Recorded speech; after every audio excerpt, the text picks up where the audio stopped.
Welcome to the Gilded Age, where diamonds glitter, daggers hide behind dance cards, and every soiree is a war zone in disguise. Season 2 doesn't just pick up the pace, it throws a velvet-gloved punch straight into the powdered face of 1883 New York society. Corsets are tight and the drama is embroidered with gold thread. Forget tea and timid glances. This season serves full-blown cultural battle. Think old money snobbery versus new money ambition, and the collateral damage left behind. At the center of it all, the question of who really gets a seat at the table, or more specifically, the opera box. Bertha Russell, the queen maker. Bertha Russell didn't claw her way into New York society to play nice. She came to conquer, and Season 2 seals her status as the show's unapologetic tactician. Her weapon of choice? The brand new Metropolitan Opera House, a gilded missile aimed straight at the heart of the entrenched Academy of Music and its reigning queen bee, Mrs. Caroline Astor. Bertha's masterstroke snagging the Duke of Buckingham for opening night in her Met box. The Academy may have history, but Bertha has money and zero hesitation about using it. Her social climb isn't just strategic, it's scorched earth. When the Duke starts wavering, he's only here to score social points anyway. Bertha doesn't flinch. She visits him privately, and whatever goes down at that hotel, she closes the deal. The British aristocracy may be old news in London, but in New York, it's still social gold. Meanwhile, her husband, George Russell, the steel tycoon with unexpected moral nuance, watches her machinations with mild amusement. He's the quieter power in the marriage, but no less formidable. Oh, and remember Enid Turner, Bertha's ex-lady's maid who tried to seduce George last season. She's now married to wealthy Joshua Winterton, climbing up her own shaky social ladder. But being rich doesn't equal respect, and Enid finds that status without security is a gilded cage of its own. George Russell,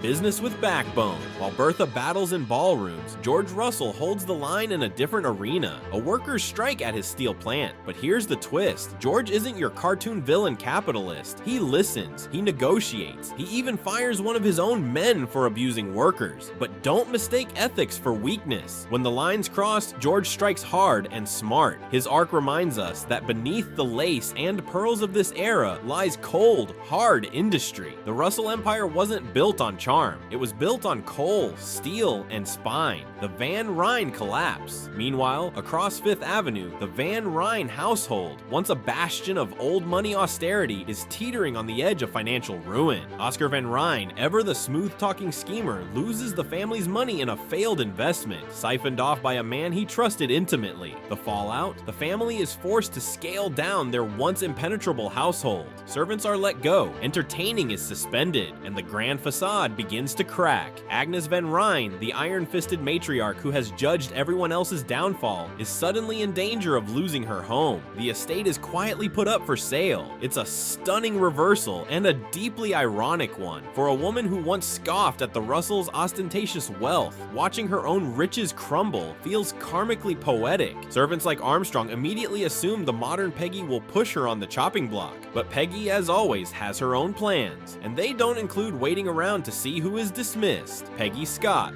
a revolution in real time. If anyone walks the line between grit and grace this season, it's Peggy Scott. Journalist, activist, survivor, sent to Alabama to cover school closures for black students, she enters dangerous territory, but Peggy doesn't blink. She tells the story others are too scared or too privileged to face. The trip rekindles her connection with her father, Arthur Scott, a proud and complex man with a painful past. Together they fight to keep 3 black schools open, saving 2, losing 1. It's a bittersweet win, grounded in realism. Peggy's backstory unfolds with devastating clarity. A young love with Elias Finn, a rushed marriage, a coerced annulment by her disapproving father, and the tragedy of a son she was told had died, only to discover he had been secretly adopted. This season, Peggy visits her son, Thomas's grave. The baby and his adoptive mother both died of scarlet fever. It's heartbreaking, but it closes a wound that's festered in silence for too long. And then there's Mr. Timothy Thomas Fortune, Peggy's married editor. Her romantic misstep. When the entanglement risks her integrity, Peggy walks away. No job, no man, no position is worth compromising her voice. What's next? A novel, a new life, a blank page. In a world where women are expected to play by the rules, Peggy's quiet rebellion is thunderous. Marian Brooke finds her heart. Marian Brooke, the young idealistic niece of Agnes van Rhijn. She starts season 2 primed to marry Dashiell Montgomery, a man so dull he makes plain toast seem adventurous. He promises safety, stability, and an end to her teaching career. Marian almost settles, until he calls her by his dead wife's name, Harriet. Ouch, she calls it off. And shockingly, Aunt Agnes, usually as flexible as cast iron, approves. And Ada, sweet and often sidelined, supports her. But there's an ominous note that a third broken engagement would doom Marian's prospects. The message is clear. Love may be a luxury Marian can't afford again. Just when Marian seems destined to end up single and solemn, Larry Russell uplifts her spirits. He is sweet, smart, and respectful of her independence. Their chemistry has been simmering since season 1, but this season turns up the heat. He supports her decision to keep teaching. He doesn't flinch at her past, and when they finally kiss, it feels like the start of something real. But of course, this is the Gilded Age. No happiness goes unchallenged. Marian's summoned home just after that kiss, and it's clear her world is about to change. Again, Ada Brooke, from spinster to savior. In one of the season's most jaw-dropping turns, Ada Brooke marries the kind-hearted Reverend Fort,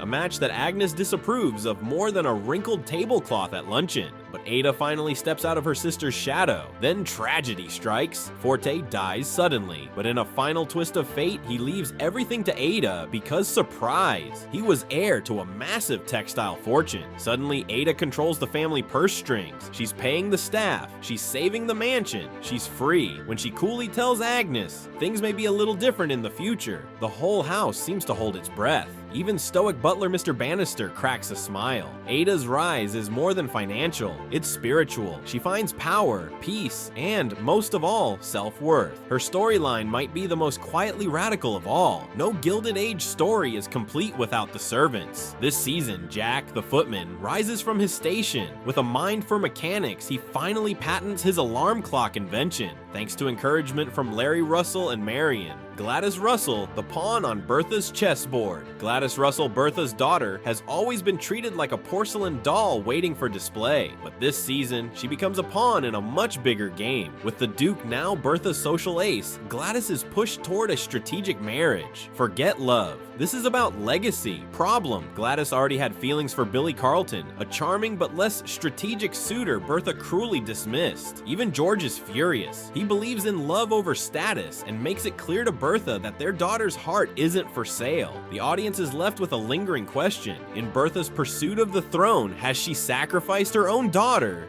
Opera night, a battle in ball gowns. And then, the night everything changes. Opening night at the Metropolitan Opera is not just an event, it's history in the making. Chandeliers dazzle, dresses shimmer, and front and center in Bertha's box, the Duke. It's a nuclear-level social coup. The Academy of Music, once the stronghold of old money, begins to crumble. Its loyal patrons, defecting like rats from a sinking yacht. Bertha stands victorious, draped in gold and power. She's not just in society, she is society now. Season 2 of the Gilded Age delivers exactly what we came for: velvet-lined vengeance and high society showdowns dressed in silk and scandal. The battle between tradition and ambition is far from over. As the Met rises and the Academy falls, one truth becomes clear. In Gilded Age, New York, survival isn't about bloodline, it's about boldness. If you love this recap, subscribe to First Curiosity for more historical TV show takes.